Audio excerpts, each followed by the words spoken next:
Le pasteur principal va délivrer le message intitulé Enseignement sur l'Apocalypse, c'est la 71e session. Chers frères et sœurs en Christ, membres des églises branches et des sanctuaires locaux, tous les autres membres qui assistent à ces cultes via Internet et les téléspectateurs de GCN. Au cours de la dernière session, j'ai fini de prêcher sur le royaume du millénium. Les gens charnels ont été trompés par l'ennemi diable et Satan et ils ont essayé d'attaquer les enfants de Dieu, mais alors le feu est descendu du ciel et les a consumés. L'apôtre Jean a vu une scène merveilleuse. Apocalypse 21 dit « Puis je vis un grand trône blanc et celui qui était assis dessus. La terre et le ciel s'enfuirent devant sa face et il ne fit plus trouver de place pour eux. Puis il vit le grand trône blanc qui est le trône de Dieu. C'est le trône du jugement dernier. »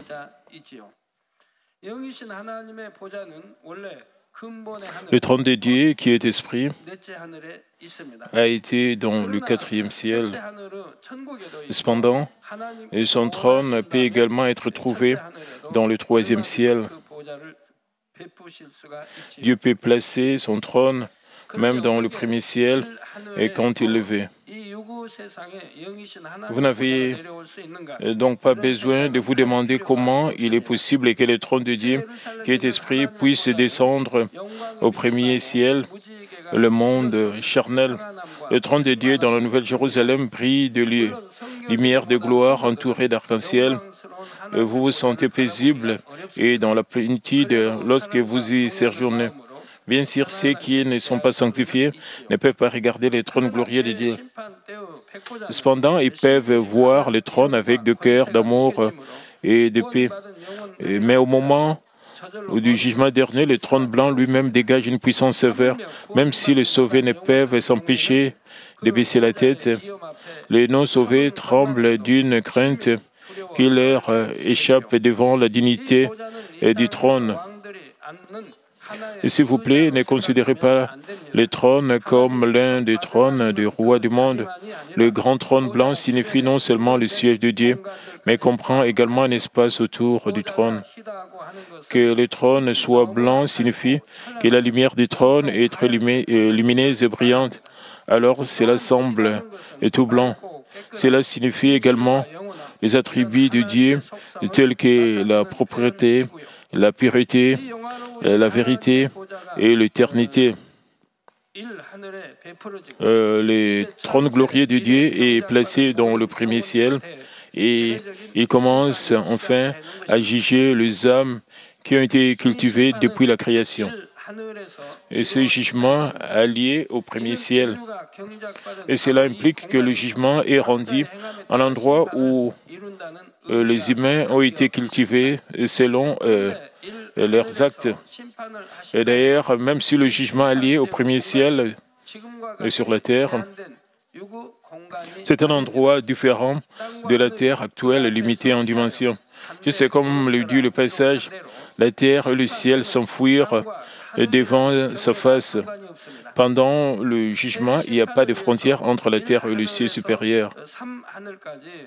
Et veuillez comprendre que j'appelle le 1er ciel, ciel 1, il en va de même pour le reste du ciel. Et pour le jugement dernier, tous les cieux du 1er au 3e s'ouvrent comme un seul espace. Dans un bâtiment, par exemple, si vous supprimez le plafond du 1er étage, le 1er et le 2e étage deviennent un seul espace. Les gens qui sont au 2e étage peuvent voir ce qui se passe au 1er étage. Et on sera de même si vous êtes au 2e étage, le 2e et le 3e étage ressemblent à un seul endroit.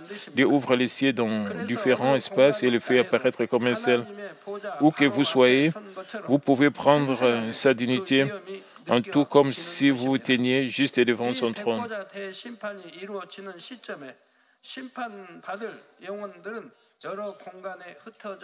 Au moment du jugement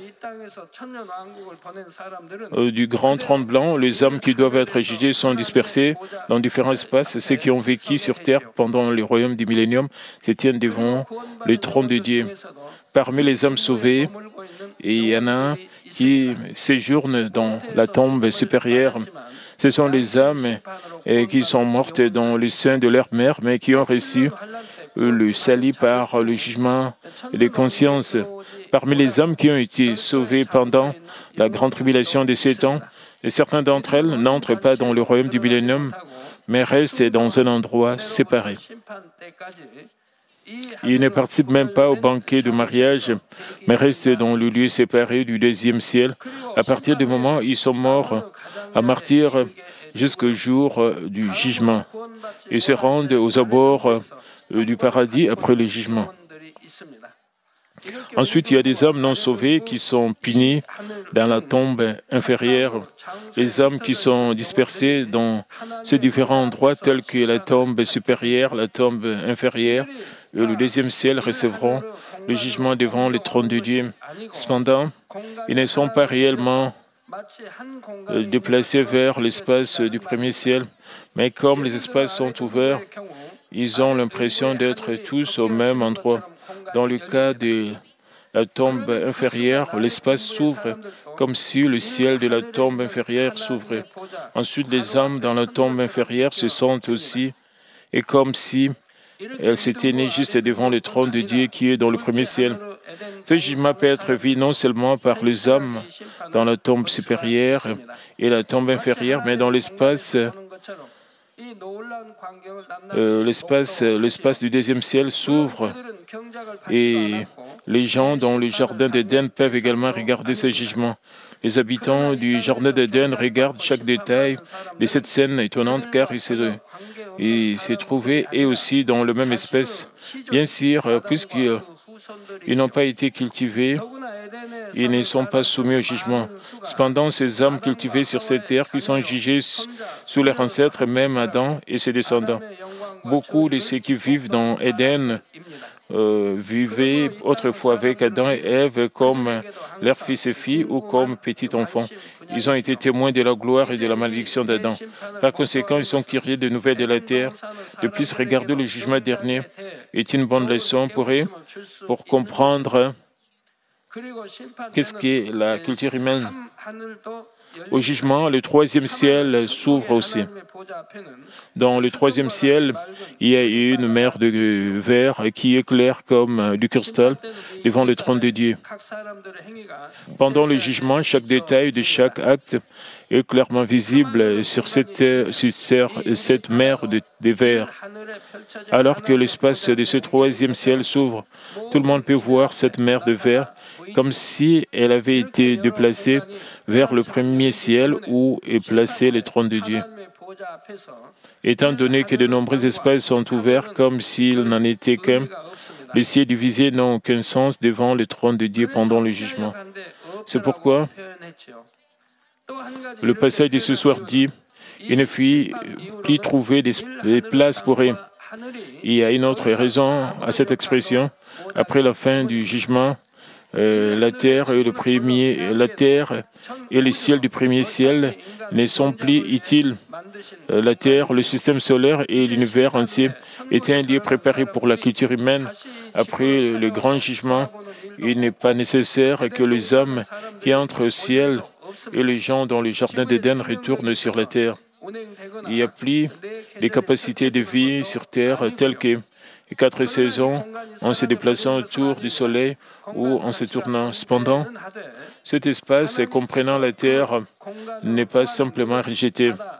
L'espace lui-même existe, mais Dieu ferme la porte de cet espace. C'est pourquoi le passage dit « La terre et le ciel s'enfuirent devant sa face et il ne fit plus trouver de place pour eux. » Puisque vous ne pouvez pas visiter cette terre où vous avez été cultivé après les grands jugements, vous devez voyager autour de la terre pendant le royaume du millénium. Vous pouvez visiter partout pendant 1000 ans pour ne pas vous attarder sur la terre. Vous oublierez la terre quand vous serez au ciel. Mais dans Apocalypse 20, 12 dit « Et j'ai vu les morts, le grand et le petit, qui se tenaient devant le trône. Les livres furent ouverts, et un autre livre fut ouvert, et celui qui est le livre de vie. Et les morts furent jugés selon leurs œuvres, d'après ce qui est écrit dans ces livres. » Le mort désigne ceux dont l'esprit est mort. Ce sont ceux qui n'ont rien à voir avec le salut. Indépendamment de leur position, de leur renommée ou de leur fortune, tout le monde, grand, petit, homme ou femme, jeune ou vieux, se tient devant le trône de Dieu. Il n'y a pas d'exception. Et tous ceux qui ne croyaient pas en Dieu et n'accepteraient pas le Seigneur vont en enfer. Selon leurs actes, leurs œuvres, ils vont à l'étang de feu ou à l'étang de soufre, et qui est 7 fois plus chaud que l'étang de feu en enfer. Si nous regardons les Écritures, il y a d'autres livres et les livres de vie. Les livres de vie, les livres qui enregistrent le nom des hommes sauvés. Une fois que vous avez ouvert votre cœur et accepté Jésus, le Seigneur comme votre sauveur, c'est-à-dire que vous êtes sauvé et que vous devenez un enfant de Dieu, c'est le début de votre vie chrétienne. La vie chrétienne qui consiste à retrouver l'image de Dieu que vous avez perdue et à ressembler au Seigneur commence maintenant. Alors que vous vivez ainsi, Dieu le reconnaît comme foi. Le simple fait d'accepter Jésus-Christ comme votre sauveur et de recevoir le Saint-Esprit lui-même ne signifie pas le salut. Vous pouvez vérifier ce point dans la Bible. Comment pouvez-vous être sauvé alors? Vous ne pouvez être sauvé que par la foi. La foi consiste pendant la période de la culture à vivre selon la parole de Dieu. Je le répète, le salut comprend comment vivre pour éliminer toute forme de mal, pour être sanctifié en rejetant tout le péché et la contre-vérité. C'est ça la vie chrétienne. Bien que vous soyez chrétien de naissance, que vous ayez que vous avez été chrétien pendant 10 ou 20 ans, à moins que vous ne viviez selon la parole de Dieu, Dieu ne dira pas que vous avez la foi comme mentionné dans la Bible. Cela signifie que vous êtes un menteur. Vous n'êtes qu'un menteur, ni plus ni moins. Même si vous dites que vous connaissez Dieu, et vous connaissez donc, vous pensez avoir une bonne relation avec, mais vivez toujours dans les ténèbres, vous êtes appelé menteur comme mentionné dans 1 Jean. Ce n'est que lorsque vous vivez dans la lumière que le précieux sang de Jésus, notre Seigneur, lave et purifie vos péchés. Mais vous ne vivez pas dans la lumière, vous commettez le péché et vous savez que le péché, et c'est un péché, mais vous commettez le péché encore et encore. La Bible dit que vous ne pouvez pas recevoir le salut dans ces cas. Ainsi, vous vivez une vie chrétienne, ainsi vous devez vivre une vie chrétienne juste, vous devez comprendre correctement ce qu'est la vie chrétienne. Vous ne pouvez pas être sauvé uniquement en allant à l'église, vous devez garder le commandement de Dieu et rejeter tout le péché en étant sanctifié. Comme je l'ai mentionné, le livre de vie enregistre le nom des saints sauvés et d'autres livres enregistrent en détail les actes des hommes sauvés et des hommes non sauvés. Qui a écrit ces livres? Il y a des anges qui ont réussi cette tâche d'écrire. Un ange est attribué à chaque individu et l'ange enregistre tous les détails du cœur, de pensée, des actes depuis le moment de sa naissance jusqu'à sa mort. Matthieu 12, 36 dit « Je vous l'ai dit, au jour du jugement, les hommes rendront compte de toute parole vaine qu'ils auront proférée. » Peu importe à quel point vous prononcez une parole imprudente, la parole ne disparaît pas. La parole provoque le grand jugement. Vous ne devriez pas dire une parole imprudente une fois que vous êtes devenu chrétien. Vous devriez vous débarrasser de blagues. Vous ne pouvez pas être digne de confiance si vous rencontrez de blagues, n'est-ce pas? Vous devriez arrêter de faire de blagues. Vous ne devriez pas dire de paroles imprudentes, de paroles grossières ou de paroles agressives. Vous serez sévèrement jugé pour cela. Et chaque parole qui peut aller jusqu'au procès les jours du grand jugement. Bien que cela soit clairement mentionné dans la Bible, les gens sont toujours bouleversés et calomnient, jugent les autres, font des commérages sans savoir ce que le péché, l'Ancien et le Nouveau Testament enseignent aux gens, c'est que le péché, mais les gens ignorent et méprisent Dieu, bien que la Bible dise c'est que le péché.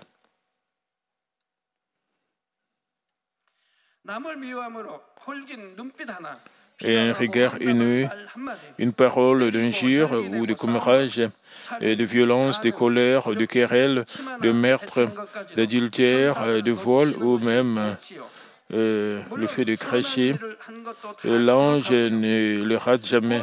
Bien sûr, l'ange enregistre également toutes les bonnes choses que vous faites. Ceux qui sont sauvés n'ont pas à se soucier pour ce qui concerne le fait d'enregistrer de bonnes choses.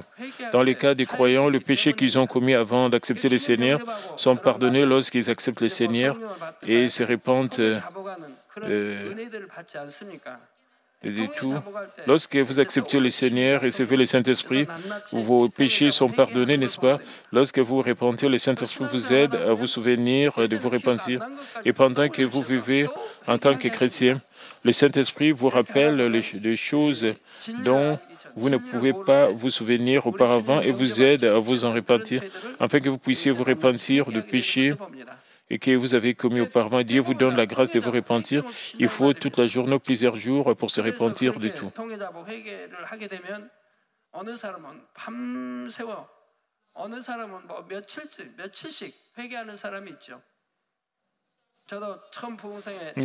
Dans certains cas, ça prend toute la journée et d'autres, ça prend quelques jours pour se repentir. Lorsque j'ai assisté à la première réunion de réveil avec ma femme du lundi à jeudi, je me suis repenti, moi et ma femme, nous sommes repentis en écoutant des sermons. Après la repentance, j'étais tellement rafraîchi dans mon cœur, j'avais l'impression de pouvoir m'envoler. Juste comme Psaume 103, 12 dit, « Autant l'Orient est éloigné de l'Occident, autant il éloigne de nous nos transgressions. » Et quand ils croient au Seigneur et se repentent de leurs péchés, ils sont pardonnés par ils sont précieux du Seigneur. L'Orient est opposé à l'Occident. L'Orient et l'Occident ne peuvent pas être joints ou jamais se rencontrer. Il est dit que Dieu a enlevé vos transgressions de vous. Comme vous vivez selon la parole et vivez dans la lumière, Dieu ne se souvient pas de votre péché. En d'autres termes, Dieu se souvient à nouveau de votre péché lorsque vous ne vivez pas dans la lumière. Il se souvient d'avoir gagné le péché dont vous êtes déjà repenti dans le passé. Cela signifie que répéter la repentance à continuer à commettre des péchés n'est jamais imputé à Dieu. Dieu veut votre vérité, veut voir si vous êtes vraiment détourné du péché dont vous êtes repenti en vivant dans la lumière. Le simple fait de confesser votre péché ne signifie pas que vous êtes complètement pardonné. Et cela doit être la vraie repentance que Dieu reconnaît.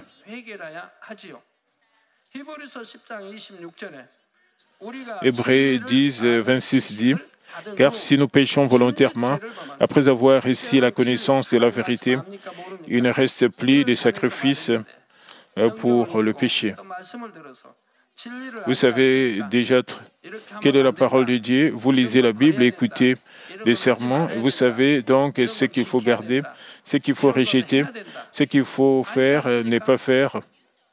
Vous connaissez.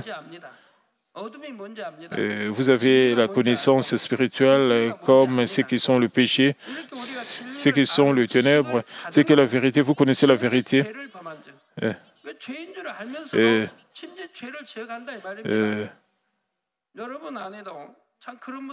Parfois, nous faisons comme nous continuons à pécher volontairement après avoir reçu la connaissance de la vérité. Je connais des gens que je ne comprends pas. Ils ont la foi, mais ils commettent volontairement un péché. Et pourtant, ils se croient sauvés. La Bible dit clairement que si vous commettez volontairement un péché, après avoir connu la vérité, que vous savez que c'est un péché, vous ne pouvez pas être sauvé. Si vous gardez cela à l'esprit et y croyez, vous ne pouvez pas commettre de péché.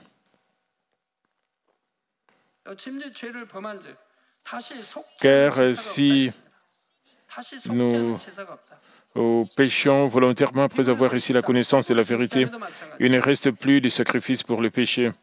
Hébreux chapitre 6, puisque Dieu ne donne pas l'esprit de repentance, les gens ne peuvent pas se repentir. Ils ne peuvent pas être pardonnés parce qu'ils crucifient à nouveau le Seigneur. Judas Iscariote n'a pas été sauvé parce qu'il a mis le Seigneur dans la honte. Et si vous repentez de tout votre cœur, vous devriez changer, porter le fruit de la repentance. Mais si vous pensez, je ne peux être pardonné si je me répands et continuer à commettre des péchés, et ce n'est pas la foi que Dieu reconnaît. Et vous ne pouvez pas être pardonné. Et de plus, la Bible dit que blasphémer et parler contre le Saint-Esprit ne peut être pardonné. Et c'est le péché qui mène à la mort. Dieu ne donnera pas l'esprit de repentance dans ces cas. Ainsi, vous ne pouvez même pas vous repentir.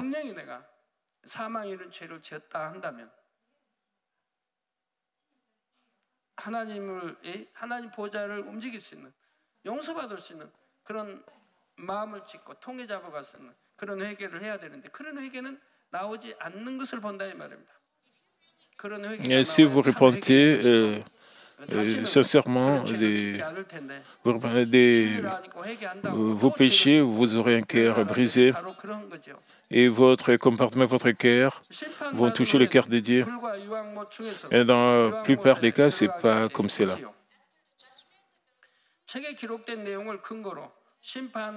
Après le jugement, ceux qui ont fait une repentance non reconnue auront les temps de souffre à faire le plus profond. Lorsqu'un jugement est rendu sur la base des enregistrements dans le livre, il est inutile de les nier en disant « je ne l'ai jamais fait auparavant ». En outre, Dieu montre des preuves plus solides que les annales. Ce sont les scènes de la mer de verre où se trouve qui se trouve devant le trône de Dieu. Toutes les scènes écrites dans le livre montrent comme si vous regardiez un film. Et cela montre non seulement les actes et les paroles, mais aussi les pensées, les esprits et les intentions. Et comme ça, cela va à l'épreuve en fonction de leurs pensées, esprits, cœur, paroles et actes collectivement. Avec des preuves claires, personne ne peut dire que je suis innocent de cela. Et personne ne peut dire que je suis innocent de l'accusation. Maintenant, Apocalypse 23 dit « La mer rendit les morts qui étaient en elle, et la mort et les séjours de mort rendirent les morts qui étaient en eux, et chacun fut jugé selon ses œuvres. » Il s'agit de ceux qui sont morts, les âmes non sauvées. Qu'est-ce que cela veut dire? La mer se réfère spirituellement au lieu où les êtres humains sont cultivés. Et cela se réfère au monde. La mer, ce monde, a rendu le mort signifie que les âmes qui sont jugées ont été effectivement cultivées sur la terre. Ce monde donne aussi la chair des morts pour le jugement. Lorsqu'un homme non sauvé meurt, l'âme séparée de son corps va dans la tombe inférieure et son corps se décompose et redevient poussière. Cependant, le jour du jugement, les âmes de la tombe inférieure revêtent également les corps appropriés pour le jugement. Bien sûr, leur corps spirituel est différent de celui des sauvés. Et cela s'appelle aussi spirituel, mais quelque chose de spirituel ne peut pas communiquer avec Dieu. Et c'est un esprit mort qui est capable de jouer un rôle en tant qu'esprit que les sauvés ont. C'est une forme spirituelle qui, ni plus ni moins, reste éternelle. Leur corps n'est pas comme le corps ressuscité des sauvés, et cela existe pour toujours et ne s'efface pas. Les sauvés dans le corps céleste, ils prennent le bonheur et la joie en toutes choses.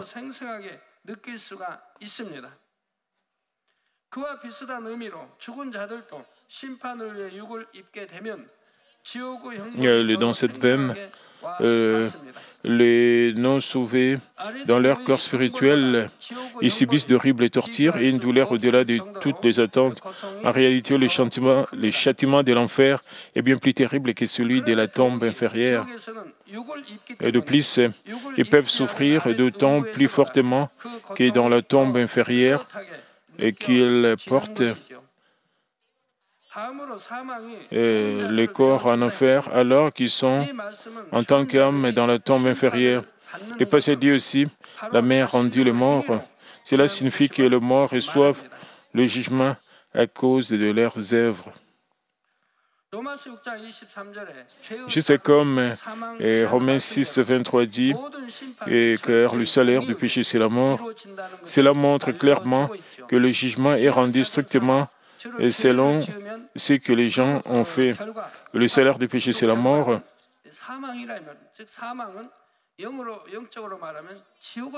La mort se réfère spirituellement à l'enfer.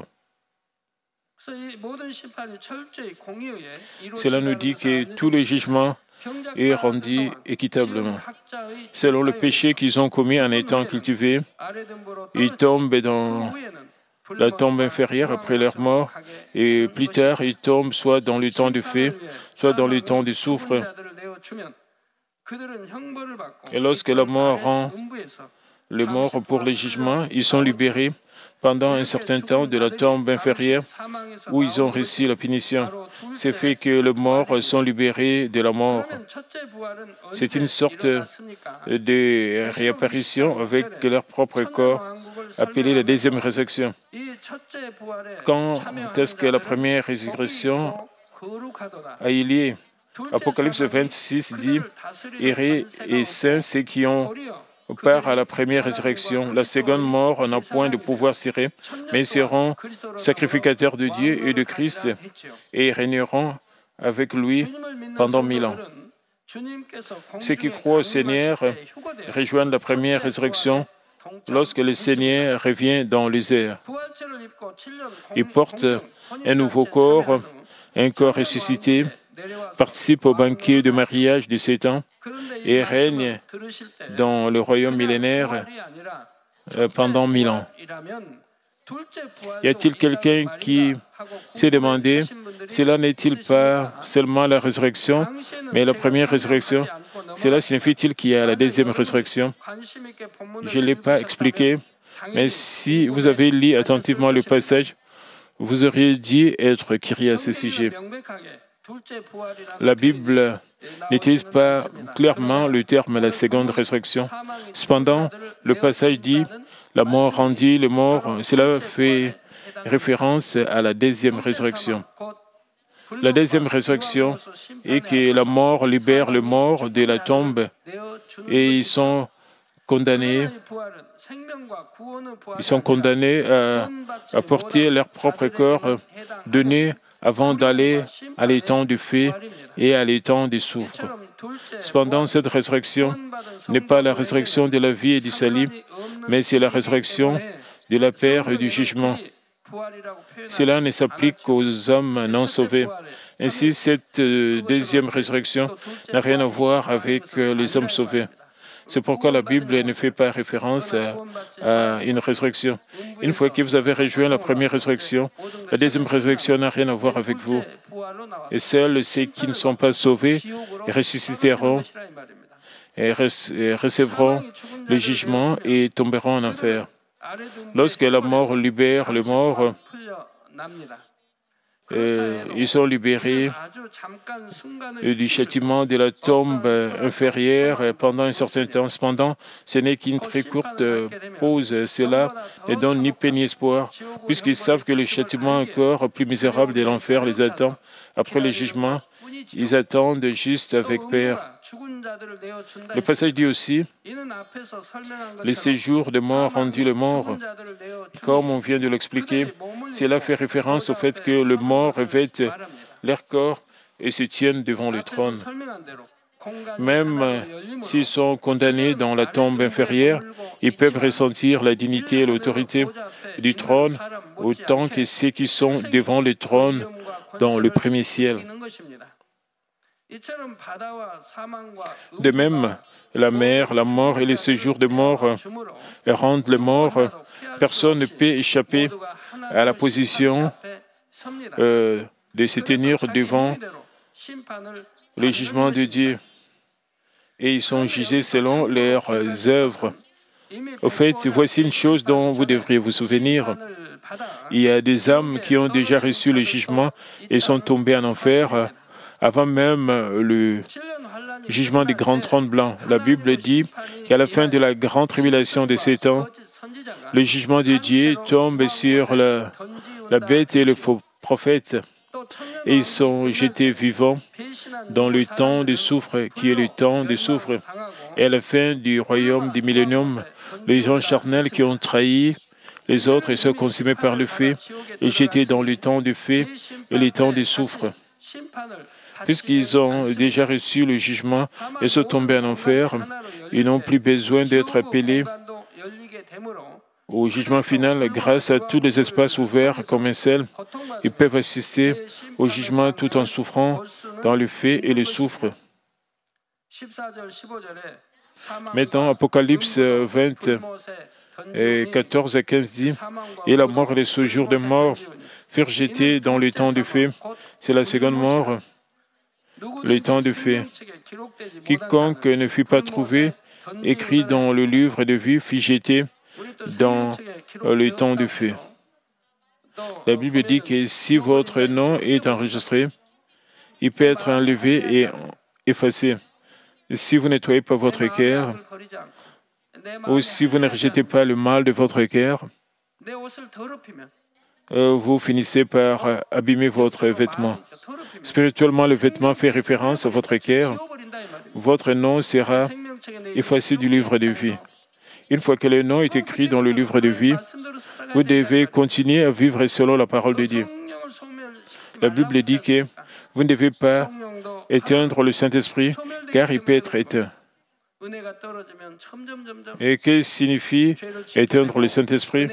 Comme vous n'obtenez plus la grâce, vous allez progressivement commettre un péché en ne priant pas et en perdant la foi, n'est-ce pas? Alors vous finissez par éteindre le Saint-Esprit. Et comme votre nom est enlevé du livre de vie, et cela signifie que votre nom est effacé du livre.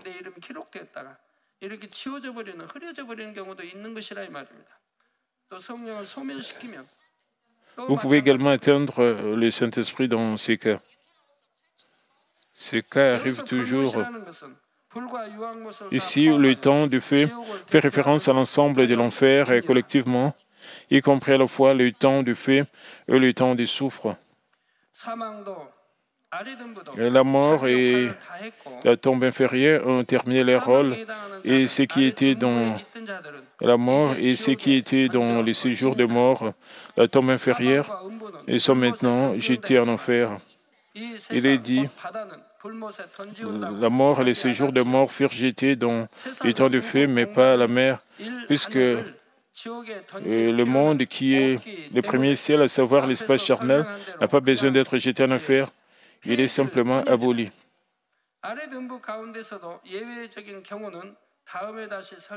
J'expliquerai certains cas exceptionnels dans les séjours de mort plus tard. C'est déroutant, n'est-ce pas? Il y a beaucoup de confusion. Ceux qui n'en ont jamais entendu parler peuvent se sentir tellement perplexes.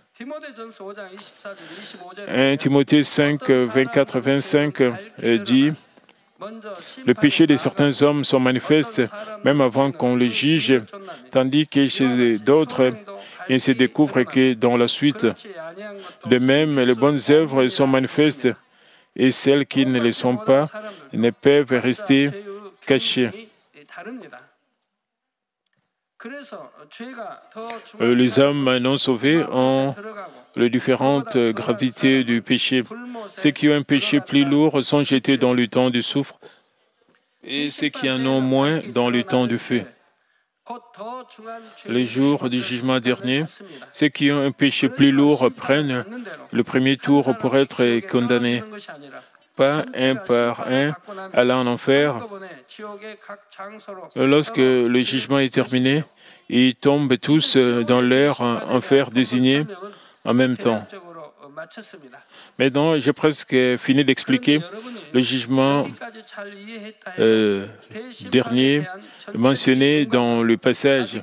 Il peut être difficile de saisir les grandes lignes du grand jugement, même si vous les comprenez. Ainsi, j'ajouterai des compléments la prochaine fois.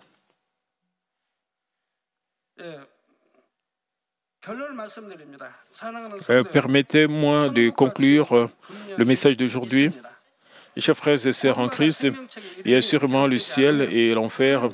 Personne ne peut entrer au ciel à moins que son nom ne soit trouvé dans le livre de vie. Et ceux dont le nom n'est pas dans le livre, ils seront jugés devant Dieu, le juge rigide, et recevront le châtiment éternel de l'enfer. Au contraire, ceux qui croient Dieu dans leur bonne conscience et acceptent le Seigneur, vous serez remplis d'espoir du ciel. Et les sauvés s'attendent à recevoir une récompense pour avoir gardé la foi, les bonnes actions et la fidélité. Et juste la chose dont vous devez vous souvenir si vous êtes un bon chrétien. Apocalypse 3, 5 dit « Et celui qui vaincra sera vêtu ainsi de vêtements blancs. Je ne effacerai point son nom du livre de vie, et je confesserai son nom devant mon Père et devant ses anges. »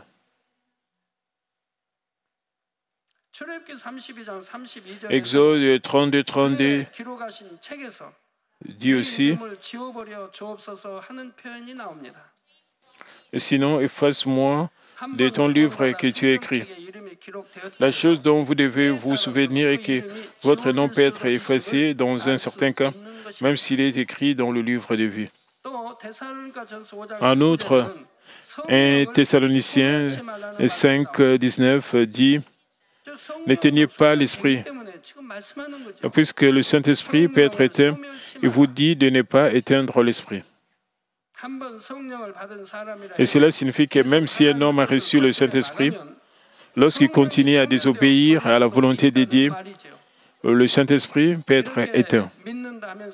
Ceux qui ont cru une fois finissent par éteindre le Saint-Esprit et ne sont pas différents des incroyants. Vous pouvez recevoir la plénitude de l'inspiration lorsque vous gardez la plénitude du Saint-Esprit. Et la paix et la joie sont sur vous. Mais ceux dont le Saint-Esprit est éteint, ils se sentent vides à l'intérieur.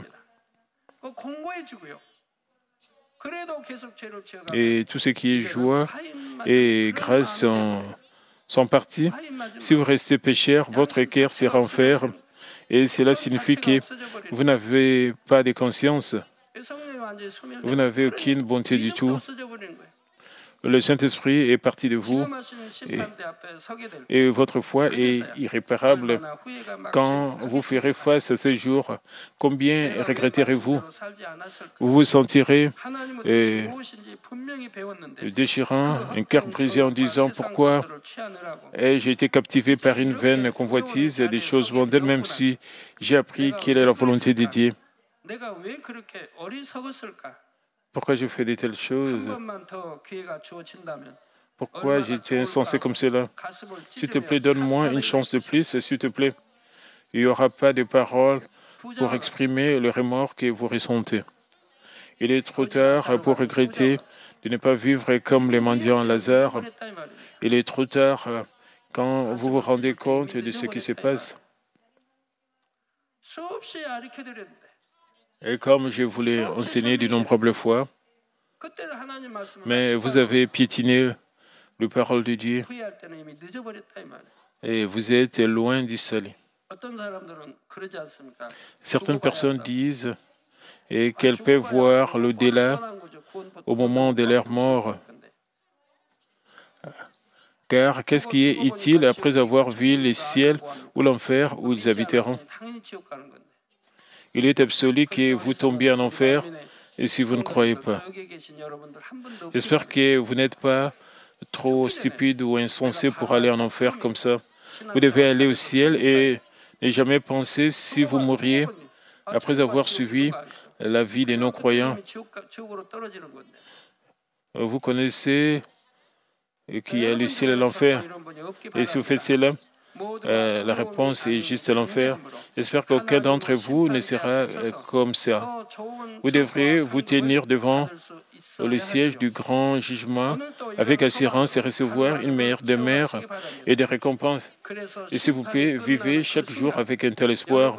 Au moment de la fin du jugement, que vous puissiez entrer par la porte du ciel en chantant des hymnes de joie et de gratitude. Au nom du Seigneur Jésus-Christ, je prie.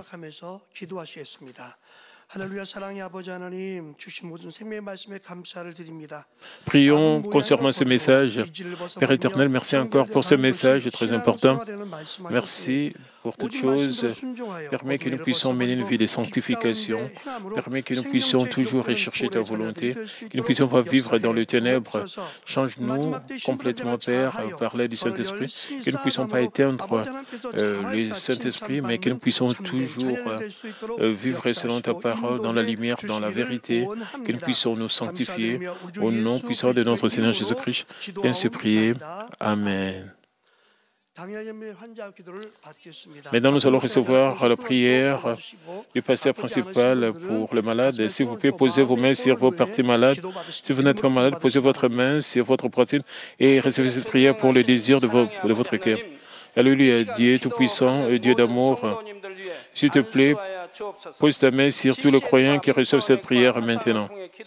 Et montre tes œuvres transcendant les temps et l'espace sur tous ceux qui reçoivent cette prière. Et sur GCN, Internet, via satellite, les églises branches, sanctuaires locaux, et sur tous les enfants de Dieu partout à travers le monde. De l'air, la foi de croire, du fond de leur cœur, chasse tout ce qui est pensée négative et doute, chasse tout ce qui est test et épreuve. Le pied jusqu'à la tête, le parties internes, les jointures, le tissu, les cellules, et toute la partie malade, quelle que soit la partie malade, consume-les avec le feu du Saint-Esprit et avec la lumière originelle. Au nom de Jésus-Christ, j'ordonne à l'ennemi diable et Satan, toutes les maladies, germes, virus, infirmités, quittez-les, que la lumière brille. S'il te plaît, consume toutes leurs maladies en phase terminale et maladies incurables avec le feu du Saint-Esprit. Et chasse tout ce qui est maladie endémique, y compris la malaria. Toutes les maladies contagieuses, telles que le rhume, la grippe et la fièvre, quittez-les. Protège-les de toutes sortes de germes et de virus. Guéris tout ce qui est cancer d'estomac, de poumons, des seins, d'intestin, sida, leucémie, apoplexie cérébrale, hypertension, hypotension, diabète, problèmes de thyroïde, de cœur, de poumons, maladies des femmes, toutes sortes d'inflammations. Quittez-les. Guéris-les de tout ce qui est polio, AVC, arthrite, hernie discale, douleur dorsale, maux de tête, névralgie, toutes sortes de douleurs puissent disparaître. Épilepsie, autisme, dépression, névrose, autres maladies mentales. Quittez-les. Toutes sortes de paralysies, soit guéris, paralysie s'élèvent et marchent. Que leurs yeux puissent bien voir, que les oreilles puissent bien entendre, que les aveugles voient, que les sourds entendent, que les muets parlent. Et guéris-les de tout ce qui est effets secondaires et de toutes sortes d'accidents et guéris leurs os fracturés. Et restaure tout ce qui est brûlure et permet que la sensation des chaleurs puisse disparaître. Père, permet qu'il n'y ait pas les cicatrices qui restent. Et Père, permet qu'il soit purifié de toute dépendance à la drogue, à l'empoisonnement et aux mauvaises substances. Que les tissus morts, les tissus, ces morts soient, que les morts soient renommés. Donne à tes enfants la bénédiction de recevoir la bénédiction. Au nom de Jésus-Christ, j'ordonne à l'ennemi diable et Satan et les principes de l'air, les mauvaises forces dans le lieu céleste et leurs serviteurs, quittez-les et quittez l'esprit impur, esprit trompeur, esprit de séparation et toute force des ténèbres. Brise tout ce qui est méchanceté, ténèbres, quittez-les, que la lumière brille. Père Dieu, brille. Père Dieu, donne-leur la force de se crier dans la prière et la puissance de se débarrasser du péché, de venir sanctifier. Comme leur âme prospère, que tout se passe bien et permet que leur famille soit évangélisée. Protège-les de toutes sortes d'accidents et de désastres tout au long de cette semaine et bénis-les pour qu'ils puissent mener une vie prospère sans aucun problème. Avec le fer-don du Saint-Esprit, l'armée céleste et les anges avec tes yeux enflammés, protège tous tes enfants, leurs familles, leurs lieux de travail, leurs affaires. Donne aux étudiants la sagesse et l'intelligence et donne-leur la ferveur, l'enthousiasme de bien étudier. Père, permet qu'ils ne puissent pas avoir des pensées mondaines, des pensées de Père. Et Père, que ces enfants mangent ou boivent dans tout ce qu'ils feront, permet qu'ils puissent le faire pour te glorifier, Père Dieu. Qu'ils soient capables de témoigner au sujet de Dieu vivant en disant, j'ai rencontré, expérimenté Dieu, j'ai reçu ses réponses et ses bénédictions. Père Dieu, merci, sois glorifié toi seul. Au nom de notre Seigneur Jésus-Christ, j'ai ainsi prié. Amen.